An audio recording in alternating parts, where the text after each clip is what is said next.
학원 시간 못 지키고, 그리고 숙제는 당연히 안 하고, 거기에서 이제 점점 더 심해져서 학교까지 지각하고 또 조퇴하고, 그런 걸 너무 쉽게 우리 아이가 뭐 때문에 아무튼 스트레스를 되게 많이 받았던 것 같아요, 그때. 그러다가 학교 가는 길에 쓰러졌어요. 이제 지나가던 아저씨가 119를 불러서 119에 실려갔죠.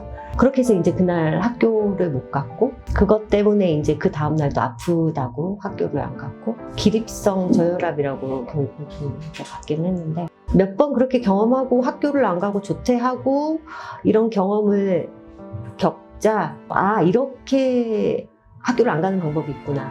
그리고 코로나를 겪은 세대이기 때문에 우리 때는 학교는 무슨 일이 있어도 가야 된다고 생각했잖아요. 근데 학교를 안 가는 방법도 있다라는 걸 하나씩 하나씩 이제 터득을 하게 된 거죠.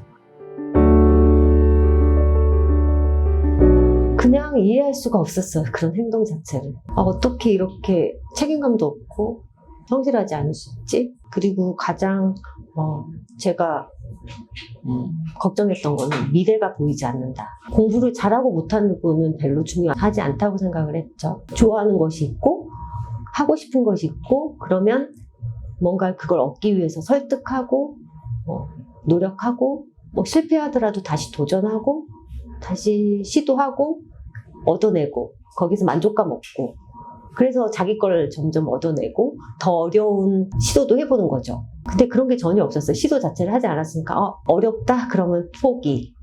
안 될 것 같다? 그럼 포기. 그래서 이런 아이가 커서 대체 뭐가 될까? 뭐가 될 수는 있을까? 이런 생각? 네.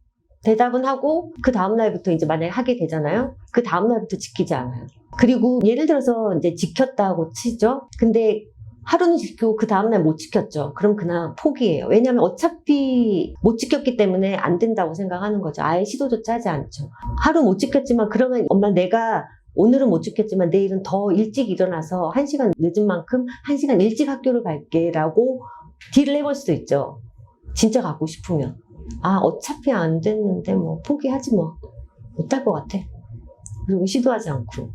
얘가 커서 뭐가 될지 전혀 그려지지 않았어요. 그러니 무기력하고 나태하고 게으르고, 제가 볼 때는 좀 학습된 무력감처럼 느껴져서 걱정됐죠.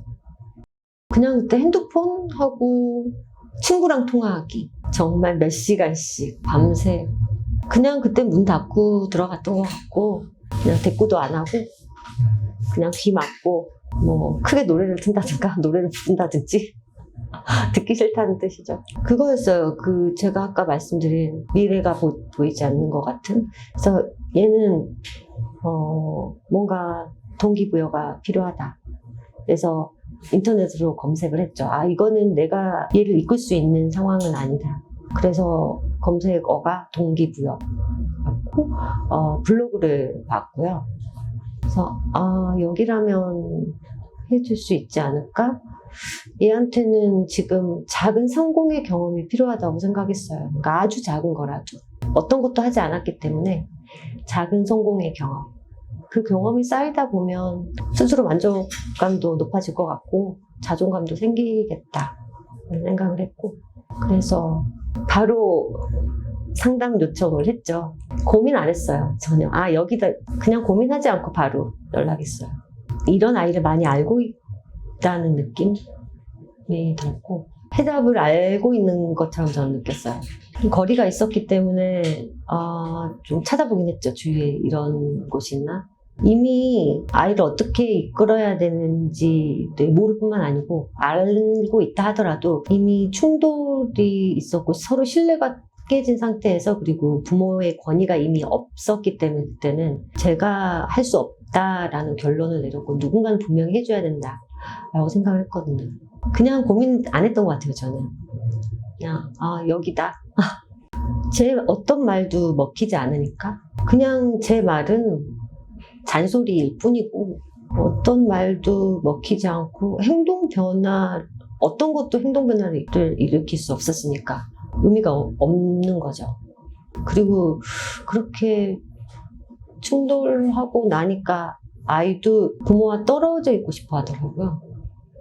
자취하고 싶어 하고, 어디에 자취시켜달라고 그러고, 혼자 아무것도 할 수 없을 거면서 자취하면 뭐, 일단 분리되니까 내 맘대로 뭔가를 할 수 있을 것 같으니까 잔소리 듣지 않고, 높임말을 하지 않았으니까 그냥, 저는 그냥 친구처럼 생각하는 것 같은 느낌이었어요. 저는 친구같이 지내는 걸 되게 중요하다고 생각했어요. 지금 생각이 완전히 바뀌었는데, 미리 알았더라면 이 존댓말이 얼마나 중요한지는 센터에서 사실 배우게 된 것 같아요.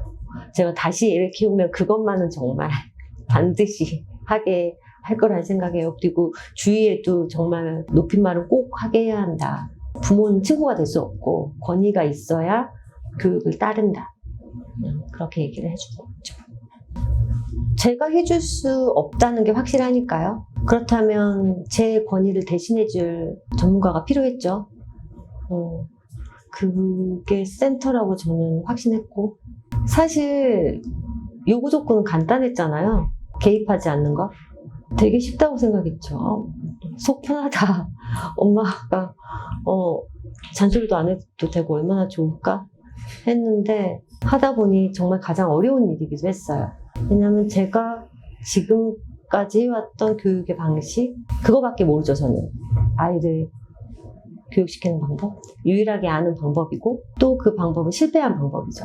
부모가 유일하게 아는 실패한 방법인 거예요. 제가 해왔던 방법은. 근데 유일했던 방법이었기 때문에 같은 행동을 했을 때 자꾸 개입이 되는 거예요.